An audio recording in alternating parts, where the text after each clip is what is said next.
market alone, there'll be dead weight loss, right? That's how we said markets fail. So let's do that.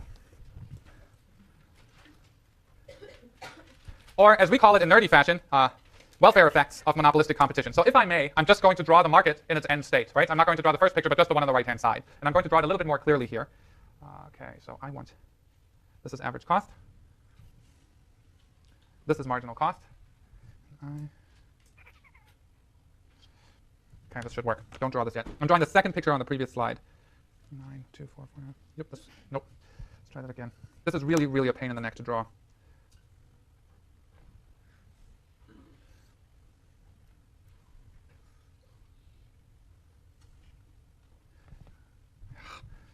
Oi. Let's try this again. I'm sorry. This is the hardest picture to draw. On the blackboard I can do it because I can cheat, but here I'm not allowed to cheat. So let me try this again. Here's how we're going to do this. I've got it. So let me talk you through it and why this is a tricky picture to draw. Okay, so the way to draw this right is start with the marginal revenue curve. This is marginal revenue. And then I'm going to draw the demand curve. So 2, 4, 6, 8. This is the demand curve. It's just easier to draw it this way. So if you start with marginal revenue and demand, what you can then do is you can pick whatever you want your zero profit quantity to be, right? So I'm picking what I want the quantity to be. So this is QM. And then I just draw my marginal cost curves and average cost curves to match what I want it to match. So the average cost curve here is going to be tangent, average cost. And then my marginal cost curve has to go through the minimum. So it goes through here. Okay? So if you draw it that way, you just pick the quantity and figure out where the average cost and the marginal cost curve is much easier to draw than the average and marginal cost curve first, and then have your demand and marginal revenue go through it. So where does this firm produce? It produces QM, and it charges P star, or PM. What's the optimal output level? For marginal cost equals price, right? Marginal cost equals price. So where the marginal cost curve intersects the demand curve, that's the optimal price output combination. So that's Q star and P star right here. So marginal cost equals price. That's the optimal quantity price combination. Where this firm produces left alone is at PM QM. So this firm produces at a level below the socially optimal amount and charges a price higher than the socially optimal price. This is the exact same picture we had for a monopolist, right? Only here you're a monopolist for a good with really close substitutes and you're earning zero profits. But essentially what happens is this little area right here, and this would be a good practice thing for you to do at home. It's the same story as with the monopolist. This little triangle right here is dead weight loss. Right? So total consumer surplus, and the marginal cost curve here is like this U-shaped thing, so producer surplus gets a little bit tricky, right? It's the area, the low price above marginal cost over the range of production. But what you'll see is that under the monopoly setting, what the producer gets, he charges this high price, so he gets this whole area as consumer surplus. Consumers get this here as consumer surplus, right? Versus under the perfectly competitive outcome or the socially optimal outcome, producer surplus would be the area above marginal cost, below price, so this whole area right here. Consumer surplus would be this triangle right here. So total welfare would be this area right here instead of having it be this area right here. So the red part here is dead weight loss. It's the same exact way of drawing it as we did it for the monopolist, only for the monopolist I was nicer and I drew the marginal cost curve as a straight line. But try and convince yourself of that. So did that answer your question? Right? So the product differentiation here leads to dead weight loss. Now, why don't we have a product differentiation police? Right? Why don't we fight against product differentiation? Do you get some utility from the ability to choose? Right? Do you like that there are 30 different types of yogurt on the shelf? Have you identified? Grateful Dead t-shirt. Sorry, I forgot your name. Say Julian. So do you eat yogurt? Sometimes. All right. So when you go to the supermarket, do you have a certain preferred brand of yogurt? Okay, I need somebody else then. I need somebody who has an identified brand of, how about toothpaste? Do you have a type of toothpaste you really like? All right, so, yeah, but when you go and it's time to buy toothpaste, do you usually just go straight to Colgate? Well, I'll get one that's like in the middle range. I like you a lot. You don't fit into my model exactly as a Berkeley student should, right? It's great. So let me use myself, all right? I teach this stuff, so I better play by these rules. So I really like Greek yogurt. Right, it's finally arrived in the U.S. in a big way, and I only like one type, and I don't like the full-fat stuff, and the no-fat stuff is gross, right? So I like the 2% Greek yogurt by a certain manufacturer, and I'm really happy that it's there. But I'm also happy that I get to be able to choose between different brands. So I try them all out, and I finally settle at one that I really like. But I get some utility out of the fact that I get to choose between a couple of different brands. So you may get some utility from the freedom to choose between different brands, right? There's some overall benefit to you that is inherent in the freedom to choose between different products. That utility is not in these models, right? This benefit from the love of variety, as we call it in economics, is not in here, and that may actually be bigger than that dead weight loss here. Does product differentiation lead to a lot of waste? I worked at a supermarket for a long time. If you were to see how much stuff gets thrown out and can't be given to soup kitchens and other places because it's expired, you would be shocked, right? The amount of food that gets wasted because consumers just simply don't pick it up from the shelf is quite significant. So this is a model that you can spend a career studying, but the basic point here is it's not efficient, right? From the angle that we've looked at it. All right, give you market failure number 3. We're not going to get through this whole thing today, but I love this one. I love all market failures, right? I don't love them all the same, but I love all market failures. So there's something called non-uniform pricing. Non-uniform pricing means exactly what it's called. Non-uniform pricing means that different customers pay different prices. Do you believe that everybody in the room pays the same price for movie tickets? I pay more than you do. You get a student discount, right? I don't. I'm not a student. I pay full price. You pay less, in theory. Do you still get student discounts at movie theaters? You should. No? What are these? Yeah? Yeah. Okay, so go to the movies Monday through Thursday. You'll save yourself a bunch of money. All right, but this is a really important point, right? So we'll get to why movie theaters are doing this. So, but the basic point here: prices vary across customers.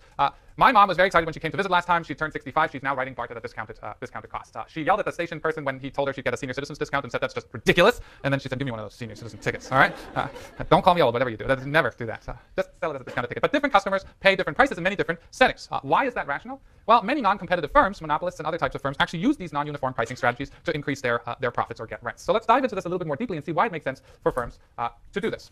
So this is a relatively new lecture, so I'm going to have to just. This is a terrible slide. That's a bad slide. I'm sorry. I wrote this last night. It made sense to me yesterday, and it doesn't make much sense to me anymore. But let's think about this for a second. What a price discriminating firm does, what the price discriminating firm is going to be able to do is, in some settings, it's going to be able to get a higher profit by charging different consumers different prices. So if, for example, the firm can charge a really high price for the first 10 units of something you buy, and then a lower price for the second 10 units and a lower price for the third 10 units you buy, it may actually incentivize you to buy more stuff than if it just let the price stand at the first price tier, right? So you may not buy the second 10 pack of ping pong balls at Costco, right? Because the first pack was already so expensive. But if the second pack is 50% off, buy one, get one 50% off, you may actually buy the second one even though you wouldn't have if that discount wasn't there, right? So if you're able to set non-uniform prices, and this is something called quantity price discrimination, you get to charge a really high price for the first unit, but you may actually be able to increase sales by lowering the price on higher quantities of units. The goal of this is going to be two things. If you can set price higher for customers that are willing to pay a higher price, they'll still buy the units, right? And you're capturing their customer surplus, but you still are possibly able to sell the exact same amount you did as when you didn't price discriminate. This sounds somewhat counterintuitive, but I'll show you this on a picture. The other thing that you get here is that if at higher quantities, for example, or for a different population of people, if you offer them a lower price, you may be able to sell them stuff that they wouldn't have been willing to buy at the higher price for the lower quantity or at the same price that somebody else gets charged, right? So if you have, for example, significant local discounts at golf courses, right? I don't know if anybody here has any time to play golf. I don't know how you guys have time to do anything really. But the point here is if you live in San Francisco and you play on one of San Francisco's beautiful golf courses, if you're a local resident, you pay a much, much lower rate than if anybody just walked onto this golf course and played on it. So would locals play for a $150 green fee? Probably not. But if you charge them $30, they may actually play, right? So if you're able to charge different groups of people different prices or charge different prices across different areas of the quantity spectrum, you may actually get extra sales and, as we'll see, capture some consumer surplus, which is pretty exciting. So there's a couple of things that are required in order for you to be able to price discriminate. The first thing you have to be able to do is you have to be able to set price, right? If you can't influence price, you can't price discriminate because then you can't influence price, right? That's sort of an obvious thing. So you need to be able to have market power, which means you need to be able to set price. The other thing you're going to have to be able to do is consumers have to have different demand elasticities. And what we're going to have to see, and I'll show you this in a picture very nicely, and the firm needs to be able to identify those consumers using some characteristic, right? Your price elasticity for demand for movie theater tickets may be much, much, much lower, much, much, much higher in absolute value than mine, right? I don't really care whether a movie ticket costs $5 or $15. If I get a night off, I'll pay $20 for a movie ticket. I'm just not that sensitive to price. Versus if I told you a movie theater ticket is $5 or $20, that probably makes a really big difference in terms of how many movies you take in a month.